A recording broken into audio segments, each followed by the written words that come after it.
حرم کے مالک مطلق، جن کے صدقے اللہ نے کعبہ کو بیت اللہ بنایا۔ حاجیو آؤ شہنشاہ کا روضہ دیکھو، کعبہ تو دیکھ چکے اب کعبے کا بھی کعبہ دیکھو۔ حضور 1400 صحابہ کو لے کے گئے عمرہ کرنے، مقام حدیبیہ پر پہنچے تو کافروں نے روک لیا، ہم عمرہ نہیں کرتے، تو اور میں خادم اور جو وارث و مالک ہیں 1400 صحابہ، ہم نہیں عمرہ کرنے دیتے، واپس جائیے۔ صلح لکھی جا رہی ہے، صلح کی شرطیں کیا ہیں؟ مکے سے کوئی آدمی غلطی سے بھی مدینے چلا گیا، مکے کا آدمی، تو مسلمان اگر ان کے ظلم سے تنگ آ کے، مکی مسلمان کافروں کے ظلم سے تنگ آ کے مدینے چلا گیا تو مدینے والے واپس کریں گے، اور اگر مدینے سے کوئی شخص غلطی سے بھی مکے چلا گیا تو مکے والے واپس نہیں کریں گے۔ اتنی سخت شرائط۔ حضرت عمر غصے سے کانپنے لگے، صحابہ پریشان ہیں، پر میرے رسول پاک نے صبر دکھایا، حوصلہ، تدبر، یہ تدبیر ہے۔ صبر ایک بہترین تدبیر ہے، اگر کوئی اپنائے تو بہترین طریقہ ہے۔ حضور نے فرمایا ہمیں منظور ہے، صلح کرو، اور اتنا سخت حکم ہے، کہنے لگے 1400 احرام والے واپس جائیں، بعد میں آنا، اس وقت نہیں عمرہ کرنے دیں گے۔ میرے نبی پاک علیہ السلام، مجھے بتاؤ، مجھے اور آپ کو دکھ ہوتا ہے تیاری ہو تو پروگرام رہ جائے، تو اگر احرام باندھا ہو اور اللہ کے رسول نے بندھوایا ہو تو حضور واپس لوٹنے لگے تو کتنی تکلیف کی بات ہے۔ حضور نے فرمایا چلو آئندہ آئیں گے۔ معاہدہ لکھا جا رہا ہے، حضرت علی معاہدہ لکھ رہے ہیں، لکھو محمد الرسول اللہ صلی اللہ علیہ، محمد الرسول اللہ صلی اللہ علیہ وسلم اور قریش مکہ کے بیچ معاہدہ۔ یہ تحریر لکھی جا رہی تھی تو ابو سفیان بول پڑا، کہنے لگا جی ہم محمد الرسول اللہ نہیں نکلنے دیں گے معاذ اللہ، یہی تو ہمارا جھگڑا ہے، اگر آپ کو رسول اللہ مان لیا تو پیچھے رہ کیا گیا، محمد ابن عبداللہ لکھیں۔ حضور نے حضرت علی سے فرمایا رسول اللہ کاٹ کے محمد ابن عبداللہ لکھو۔ حضرت علی لکھ رہے تھے، محمد رسول اللہ لکھا تھا، فرمایا رسول اللہ کاٹ کے محمد ابن عبداللہ لکھو۔ تو حضرت علی کہنے لگے حضور مجھے یہ لفظ کاٹنا نہیں آتا، حضور مجھے یہ لفظ کاٹنا، کسی صحابی نے اعتراض نہیں کیا کہ لکھنا آتا تھا، کہا مجھے کاٹنا۔ حضور نے دوبارہ کہا علی کاٹ دو، کہا یا رسول اللہ مجھے یہ لفظ کاٹنا نہیں آتا۔ میرے حبیب نے تیسری دفعہ کہا علی کاٹو، تو شیر خدا نے قلم چھوڑا، ہاتھ باندھے اور کھڑے ہو کہنے لگے محبوبہ مجھے تیرے قصیدے لکھنے آتے ہیں، کاٹنے کوئی نہیں آتے، میں مجبور ہوں، مجھ سے نہیں ہوتا، کوشش کرتا ہوں، نہ قلم اٹھتا ہے نہ ہاتھ چلتا ہے۔ میرے حبیب پاک نے قلم پکڑا اور لفظ رسول اللہ خود کاٹ کے محمد ابن عبداللہ کرایا۔ بھائی وقت گزر گیا، صلح ہو گئی، یہ تدبر، یہ حوصلہ، یہ تدبیر میرے نبی نے فرمائی۔ اب تو 1400 کو مکے نے نہ داخل ہونے دیا، لیکن ایک سال ہی گزرا، تھوڑا ہی وقت گزرا، میرے رسول پاک 10,000 کو لے کے مکے میں داخل ہو گئے۔ 10,000 اس نے فائدہ دیا۔ حکمت کیا تھی، تدبر کیا تھا؟ قریش روز لڑائی کرنے آ جاتے تھے، تبلیغ ہی نہیں کرنے دیتے تھے، ان سے صلح ہو گئی تو نبی پاک نے کیسر کو خط لکھا، کیسر روم کو، ہرکل کو، دور دراز تبلیغ پھیل گئی، مسلمان 100,000 سے زیادہ ہو گئے، ان کی طرف سے اب وہ لڑائی بند ہو گئی۔ میرے حبیب پاک علیہ السلام کے حوصلے نے کمال دکھایا، اس تدبیر نے فائدہ دیا امت مسلمہ کو۔ 10,000 کا لشکر لے کے حضور کعبے میں داخل ہوئے۔ کل جو ابو سفیان کہتے تھے نا محمد رسول اللہ لکھنے نہیں دوں گا، آج وہ خود کہہ رہے تھے اشہد ان لا الہ الا اللہ واشہد ان محمد رسول اللہ صلی اللہ علیہ۔ کل جو کہہ رہے تھے کہ میں یہ لفظ نہیں لکھنے دوں گا، آج ابو سفیان کی حویلی میں لاکھوں لوگ، ہزاروں لوگ بیٹھے تھے اور سارے کہہ رہے تھے محمد الرسول اللہ محمد الرسول اللہ محمد الرسول اللہ صلی اللہ علیہ وسلم۔ میرے محبوب کی تدبر نے، فقاہت نے، اور پھر کمال ہوا۔ 1400 کہاں اور 1,44,000 کہاں، 1400 کہاں اور 1,44,000۔ 1400 کو نہیں جانے دیا عمرہ کرنے، میرے رسول پاک 1,44,000 کو لے کے حج کرنے چلے گئے۔ حضور نے حج کیا، ہر طرف لبیک لبیک کی صدائیں بلند ہوئی۔ یہ میرے نبی پاک کا تدبر ہے، حوصلہ ہے. اگر وقتی طور پہ حوصلہ کر جاؤ گے، دلیری کر جاؤ گے، آنے والا وقت آسان ہو جائے. حوصلہ نہیں، صبر نہیں، سکون نہیں، دو چار باتیں، یہاں تک کہ لوگ ابا جی کی بات برداشت نہیں کرتے، ایسے جملے کہہ دیتے ہیں جو دوبارہ پلٹ کے نہیں آتے، ماں کو لفظ نہیں بولتے، باپ کی روح تک چھلنی کر دیتے ہیں وہ جملے. لیکن لوگ اس وقت حوصلہ کرنے، اور ہم پنجابی لوگوں نے تو گنجائش ہی بڑی دے دی ہے. کہتے ہیں بچہ ہے جے ایک ہی ہے، ایک میں حوصلہ کرے کی ہے ماشاءاللہ. تو اگر جوان ہو گیا تو کہتے ہیں گرم خون ہے مکہ کب. اگر بوڑھا ہو گیا تو کہتے ہیں بوڑھوں میں حوصلہ نہیں ہوتا، نہ بچے میں نہ تو کس میں حوصلہ ہوگا؟ بولیں، کسی میں بھی نہیں. چھٹی سب کو فتویٰ مل گیا نا، یہ بچہ ہے جی، ابھی یہ تو بچہ ہے، آپ تو سیانے بیانے ہیں، یہ بچہ ہے. کمال ہو گئی ہے بھائی، کیا مطلب ہے بچہ ہے؟ بچے کو سارا پتہ ہے، ہر چیز اسے آتی ہے، حوصلہ کرنا ہی نہیں آتا. اور پھر کہہ دیا وہ تو گرم خون ہے. وہ کیا بات کرتے ہو؟ گرم خون ابے کے گلے پڑ گیا گرم خون، اس کو کھڑا کرو نا ایس پی کے سامنے اور اس کو مار تھپڑ اس کے منہ پہ، تیرے گرم خون کا پتہ چلے. غریب کے یہ گلے پڑ گیا، اس کو کھڑا کرو ایس ایچ او کے سامنے، پھر پتہ چلے گا خون کتنا گرم ہے. وہاں بالکل چپ ہے، بالکل خاموش ہے. اور گرم خون اس کا صرف اماں کے لیے، جلال صرف رہ گیا اگر غریب گھر کی بیٹی بیاہ کے لایا تو صرف اس کے لیے. کوئی ایسی بات نہیں. ہم بڑے سیانے، ہمارا غصہ بڑا سمجھدار ہے، ہمارا وہ گرم خون بڑا سیانا ہے. وہ جہاں دیکھتا ہے کہ معاملہ ہلکا ہے تو وہاں وہ گرم خون جلال میں، اور جہاں دیکھتا ہے کہ سامنے والا تگڑا ہے تو وہاں وہ گرم خون فوراً ٹھنڈا ہو جاتا ہے. حوصلہ پیدا کریں. زندگی حوصلے مند لوگ جیتے ہیں، جو حوصلے مند نہیں ہوتے وہ تو زندگی کا ایک سال لطف سے نہیں جی پاتے. حوصلہ کریں، مسکرائیں. میرے نبی پاک صلی اللہ تعالی علیہ وسلم نے نا عثمان بن طلحہ، کعبے کی چابی ان کے پاس ہوتی تھی، تو حضور نے ایک دن فرمایا عثمان، اچھا یہ نہیں تھا کہ عثمان خاص لوگوں کو چابی کعبہ کھول کے دکھاتے تھے، بلکہ ان کو قریش کی جانب سے یہ حکم تھا کہ جو بھی تجھے کہے تو نے کعبے کا دروازہ کھول دینا. نبی پاک علیہ السلام نے نا ہجرت سے 2-4 دن پہلے کہا کہ عثمان ذرا چابی دو، میں نے کعبہ اندر سے دیکھنا ہے. بڑے ٹھنڈے دل سے ذرا سننا، ادھر دیکھو میری طرف، ادھر دیکھیے گا ذرا میرے بھائی. میں نے ایک بندے سے کہا یار پانی کی بوتل دینا دکاندار سے، ایک ہے اس نے کہہ دیا نہیں میرے پاس. اس بات کا کوئی غصہ؟ بولیے. اور اگر وہ کہے سارے زمانے کو ملے گی آپ کو نہیں دینی، پھر بولیں. میرا خیال ہے چپ کر کے ہنس کے آ جائیں گے، سوال ہی نہیں پیدا ہوتا. ہم کہیں گے مجھے نہیں نہ دینی، تو نے تو دکان اٹھا یہاں سے بند کاری سے. کیا مطلب ہے سب کو دینی ہے تجھے نہیں دینی؟ کیا معنی ہے اس کا؟ لے کے جاؤں گا، جھگڑا ہوگا، بحث کریں گے. عثمان بن طلحہ سے حضور نے فرمایا دروازہ کھولو، کعبہ دیکھنا ہے. عثمان کہنے لگا میں ساری دنیا کو دکھاؤں گا، آپ کو نہیں دکھاؤں گا. کتنی سخت بات ہے، پر قربان جائیں رسول اللہ کے حوصلے پہ صلی اللہ علیہ. عثمان کہتے ہیں میں نے یہ بات کی تو نبی پاک مسکرانے لگے، اور میں اچھا نہیں دینی. تو حضور نے نا مسکرا کے اور میری کمر پہ تھپکی دی، فرمایا اچھا یاد رکھنا یہ چابی میں تجھ سے لے لوں گا، اور جس کو میرا دل کرے گا میں اس کو دوں گا. عثمان کہتے ہیں روز رات کو نبی پاک کے یہ جملے میرے کانوں میں گونجتے تھے کہ حضور نے فرمایا. کہتے ہیں جس دن پتہ چلا نا نبی پاک 10,000 کا لشکر لے کے آ رہے ہیں، تو ابو سفیان میٹنگیں کر رہے تھے، مکے کے سارے سردار تیاری کر رہے تھے، اور میرے کانوں میں ایک ہی لفظ تھا کہ حضور نے فرمایا میں چابی لے لوں گا، پھر جس کو میں چاہوں گا اسے دوں گا.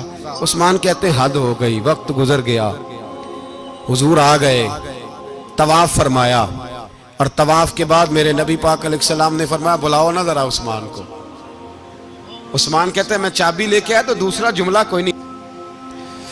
ساڑھے نا کوئی بندہ مشورہ دے وے دی نہ منیے تے جے کام مونجو ہو جائے نا، جن جو نے مشورہ دیتا سی تے وہ نال ہی غوث پاک بن جاندا ہے. تینوں آکھیا سی نا فوراً ہی داتا علی اجمیری ہو جاندا ہے. وہ کہندا تینوں پتہ نہیں میں کڈا ولی اللہ. تینوں میں آکھیا سی میں انج نہ کر، اور بندہ پریشان ہوتا ہے، کام الٹ ہو گیا، اور لاگوں آکھی جاندا ویکھو جی میں تے تانوں پہلو ہی آکھیا سی جی۔ عجیب بات ہے، شیخ چلی کی طرح پیچھے پڑ جائے گا، میں نے تو پہلے ہی کہا تھا۔ او بس کر یار، اب تو خواجہ معین الدین اجمیری ہو گیا، بس کر۔ مشورہ ہی ہوتا ہے، کسی کا مل جاتا ہے اور کسی کا نہیں لیا جاتا۔ فوری طور پہ بندہ اٹھ کے نہ تو ولایت کی چوتھی سیڑھی پہ چڑھ جائے گا، کہے گا میں تو ابدال وقت ہوں، میں قطب دورہ ہوں، میں نے تجھے کہا نہیں تھا۔ اب بس کر یار، کئی دفعہ مشورے صحیح ہوتے ہیں، کئی دفعہ صحیح۔ بولیے، نبی پاک صلی اللہ علیہ وسلم کی احد کے دن خواہش یہ تھی کہ اندر رہ کے لڑنا ہے۔ جوان صحابہ نے کہا باہر جا کے لڑائی کرنی ہے، حضور نے باہر جا کے جنگ کی، بظاہر مسلمانوں کو شکست ہوئی۔ حضور نے ایک دفعہ نہیں کہا کہ میں نے تمہیں کہا نہیں تھا اندر رہنا ہے، بس ہو گیا جو ہو گیا۔ اب اس میں فٹافٹ اگلے کو حوصلہ دو، کوئی عرض نہیں یار۔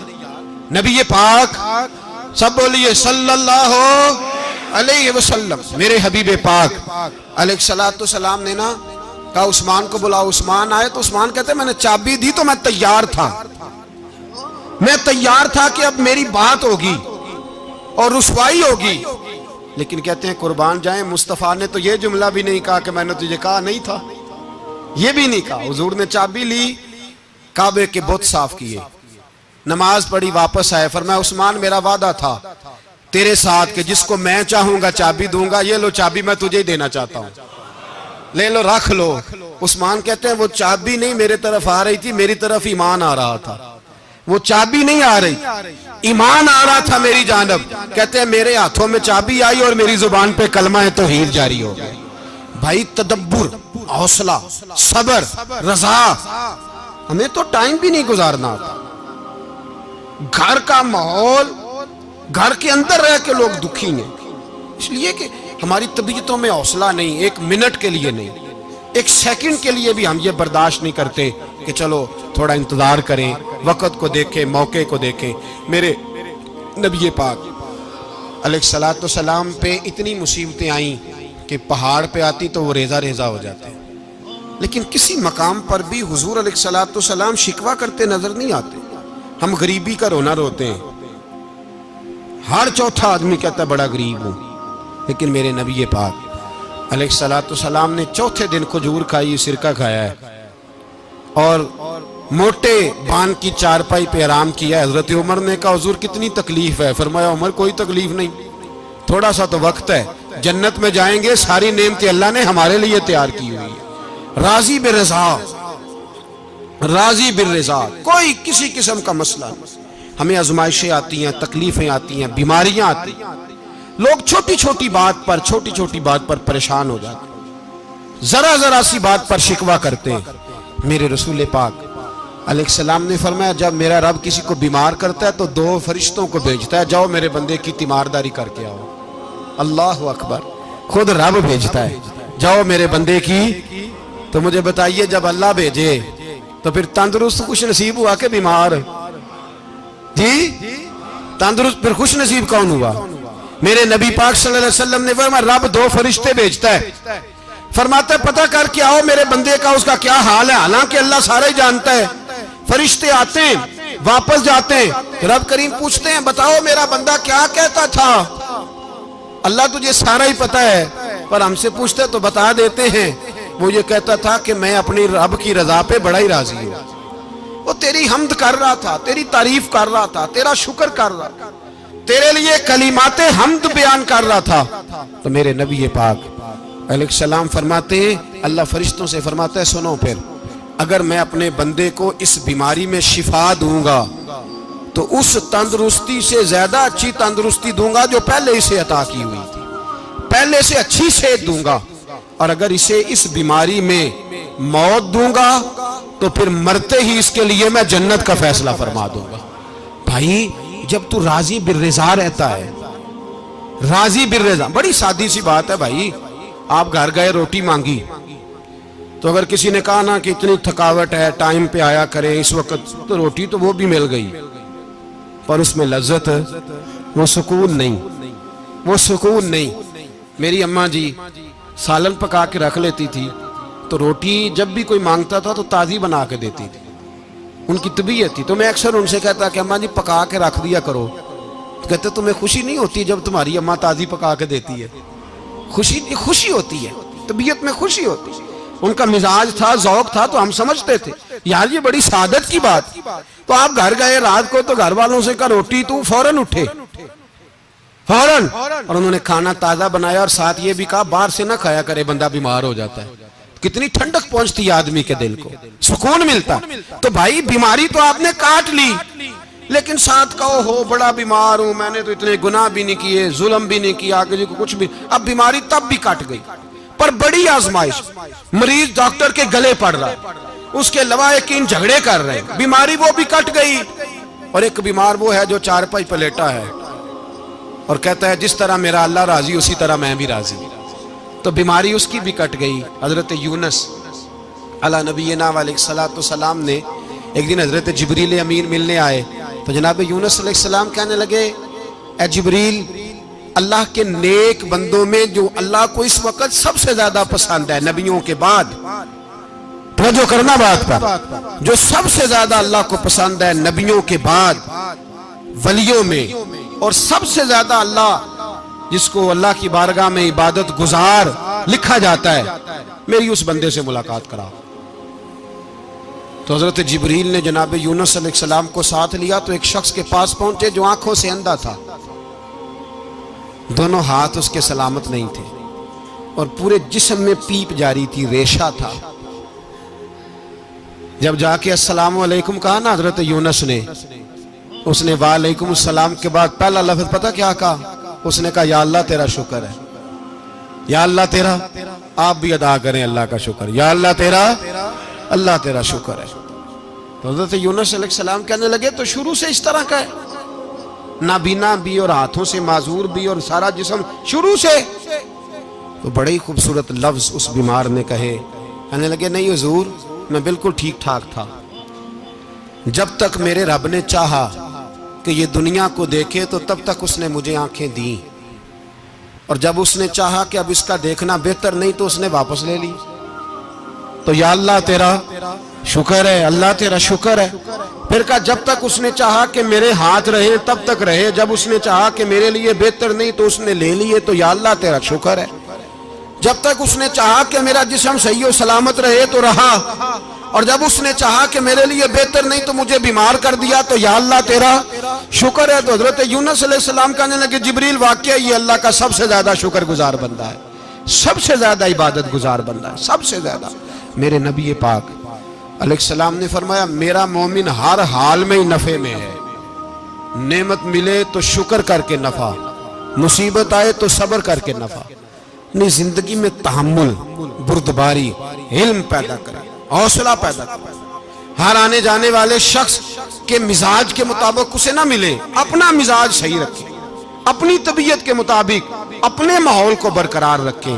علم کے ساتھ گزارا کرو گے تو رشتہ داروں سے بھی بنی رہے گی، دوستوں سے بھی بنی رہے گی، ہر ایک سے تعلق رہے گا۔ اور اگر آپ کے اندر یہ حوصلہ نہیں تو پھر سارے معاملات پریشانی کا شکار ہو جائیں گے۔ یہ تو آج کا مضمون تھا۔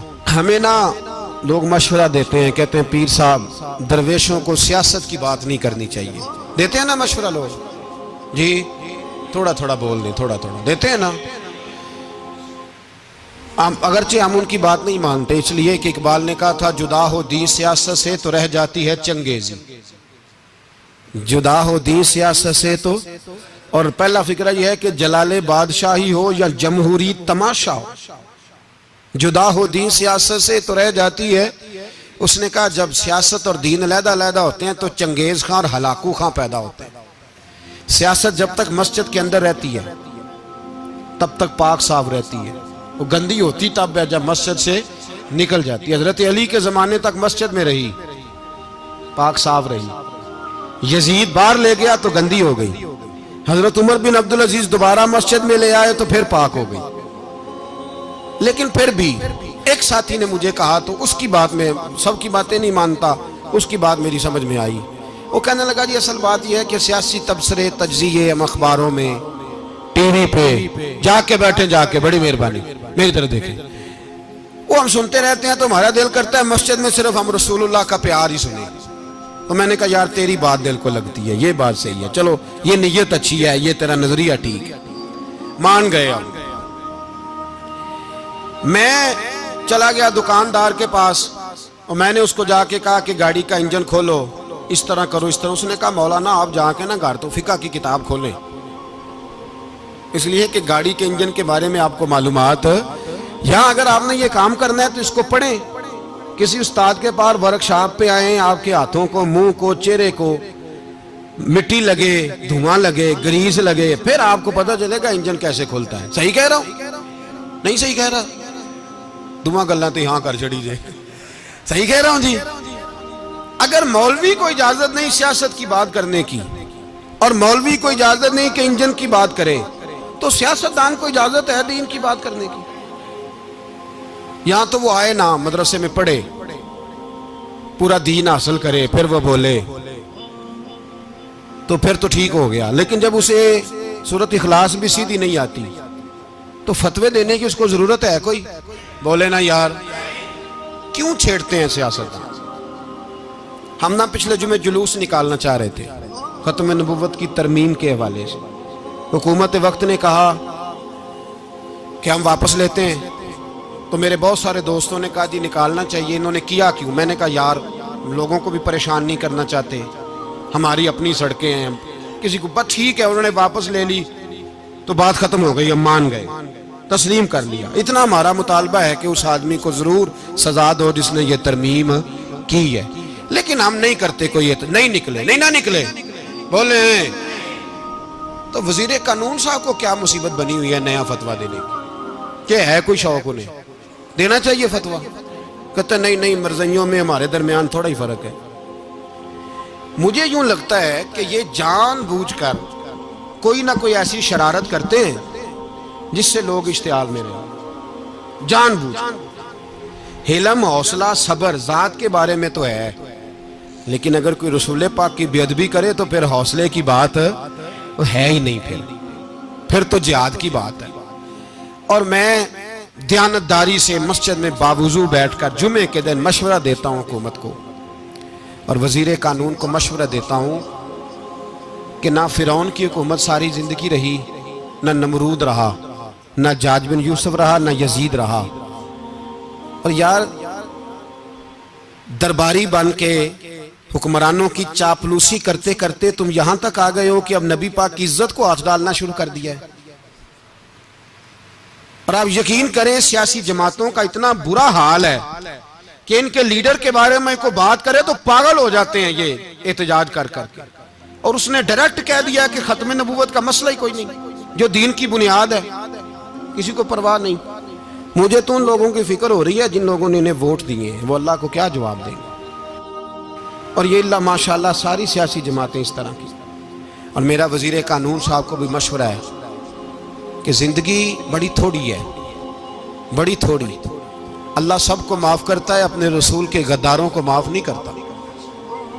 اور یہاں تمہاری گاڑیوں پہ جھنڈے لگے ہوئے ہیں، وہاں بھی تمہارے جھنڈے لگیں گے، پر اس لیے لگیں گے کہ یہ غدار ہیں ناموس رسالت کے، یہ جھنڈے لگیں گے۔ شرم کرو اور ڈر جاؤ، بس کر دو، تمہارے منہ میں اب دانت پورے نہیں رہے۔ کوئی شوگر کا مریض ہے تو کوئی بلڈ پریشر کا، تو کوئی ہارٹ کا، تو کوئی کینسر کا۔ شرم کرو اور اپنی قبر کی بھی تھوڑی سی فکر کرو۔ بتاؤ پاکستان کے کتنے صدر گزرے، وزیر اعظم گزرے، تو ان کی قبریں کہاں ہیں؟ کوئی جاتا ہے ان کی قبروں پہ؟ کسی کو خبر ہے؟ کیوں اپنے لیے جہنم کٹھی کرتے؟ سارا کچھ دنیا داری رہ گئی ہے، سارا کچھ صرف یہی رہ گیا۔ حضرت ابو بکر سردار تھے، حضرت عمر سردار تھے قبیلے، حضرت عثمان سردار تھے، انہوں نے سرداریوں کو ٹھوکر مار کے رسول اللہ کے قدموں میں بیٹھنا پسند کی، سرداریاں چھوڑ کے غلام بن گئے۔ تم سرداریاں بچانے کے لیے رسول اللہ کی غداری کرتے ہو، شرم نہیں آتی؟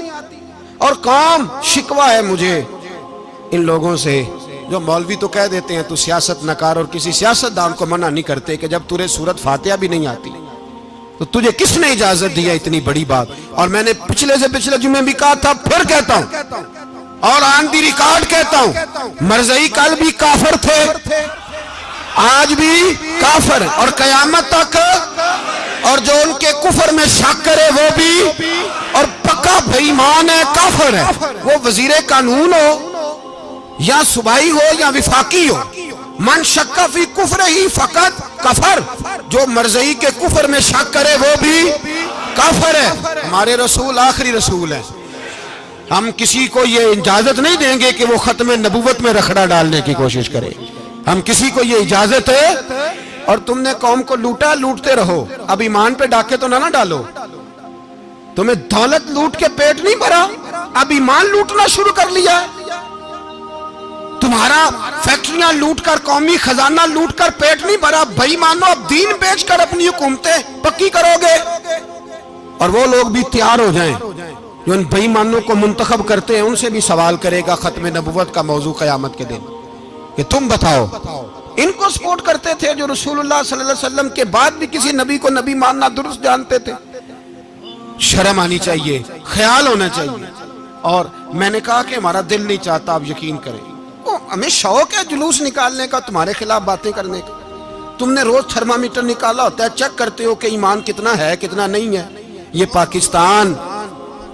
پاکستان اگر صوبہ سندھ ہے تو حضرت عبداللہ شاہ غازی کا ہے، اگر بلوچستان ہے تو حضرت بابا عبد الرحمان کا ہے، اور اگر پشاور ہے تو وہ صوفیاء کا ہے، اور اگر یہ دھرتی پنجاب ہے تو یہ داتا علی اجویری کی ہے، یہ بابا فرید الدین کی ہے۔ اس میں کسی غدار کو قبضہ کرنے کی اجازت بالکل نہیں ملے گی۔ اور ہم وہ لوگ بھی نہیں جو چپ کر کے اندر سوتے رہیں، قوم جو کرتی ہے کرتی رہے، ہمیں پرواہ نہیں، نہ ایسی کوئی بات نہیں۔ کوئی بندہ نہ سمجھے کہ انہیں ہوش نہیں، انہیں پتہ نہیں، ہمیں سارا کچھ ہی آتا ہے۔ پھر اگر کل کو کوئی ممتاز قادری پیدا ہو گیا تو شکوہ نہ کرنا، کل کو کوئی پھر سے عامر چیمہ نکل آیا تو شکایت نہ کرنا، یاد رکھنا۔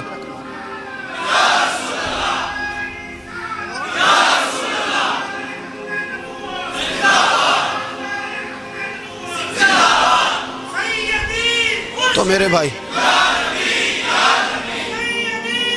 کھول کے بولے یا نبی رسول کے وہ صلی اللہ۔ تو یہ مشورہ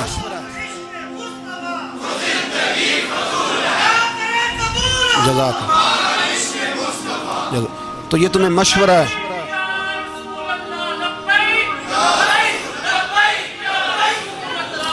میری بات سنیں، یاد رکھیں، یہ لوگ بعد میں پچھتاتے ہیں، پھر مناظرے کراتے پھرتے ہیں، اس نے صحیح کیا کہ غلط کیا، پھر انہیں ہوش آتی ہے بعد میں، پھر ان کے ہواری نکل کے میدانوں میں دلیلیں دیتے ہیں۔